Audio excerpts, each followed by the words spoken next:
waxaan aad ula tacajabay isbedelka sanadkan iyo sanadkii hore imtixaanaadku markay soo dhadhow yihiin masaajidadu halkaas ay istaagi jireen dhalinyaro ama ayd ha noqdaan ama fanfooro laakiin aad bay u yaraayeen sanadka inay la daranteen kala mooy kulliba ardaydu inaanay waxba akhrisanayn iyo inay meelo kale ku akhrisanayeen waxyaalaha cajiibka ku hayn waxa ka mid ah halkan intay wada dhigtaan ayay ku akhriyi jireen ardaygu uu cibaadaysanaya barakadii masaajidku helaya khalwu helaya cidaan daqaabi mayso macnuhu waxa weeye masaajidku shaqadu inoo haya cibaado un maaha gaala iyo gaala raac waxay doonayaan inta la furo la adimo la tukado deeta laga baxo laakiin waa in mustawihiisii lagu soo celiyaa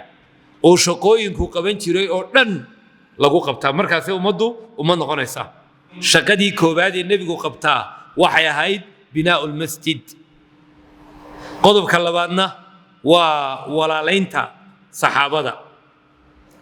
qodobka saddexaadna waa mucaahadadii yuhuudi meesha deganayd uu la galay marka masjidku waa santarkii muslimiinta waa halkay ku shirayaan waa halkay isku xaal ogaanayaan waa halkay alle ku caabudayaan waa halka ay maxaa la yidhahdaa aqoonta cilmiga ku baranayaan waa halka la isku wacdiyayo masjidku wuxuu u yahay wax la yaab luu yahay maantana calmaaniyaddu waxay isku dayeysaa maalinba inay ka dhinto mustawihii masaajidka iyo meeqaamkiisa waxaan aad ula tacajabay isbedelka sanadkan iyo sanadkii hore anigu masaajidada intan aan ka gaadhay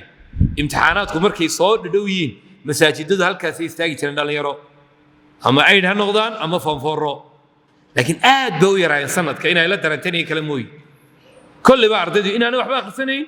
iyo inay meelo kale ku akhrisanayeen waxyaalaha cajiibka ku hayn waxa ka mid ah halkan intay wada dhigtaan ayay ku akhriyi jireen ardaygu uu cibaadaysanaya barakadii masaajidku helaya khalwu helaya cidaan daqaabi mayso macnuhu waxa weeye masaajidku shaqadu inoo haya cibaado un maaha gaala iyo gaala raac waxay doonayaan inta la furo la adimo la tukado deeta laga baxo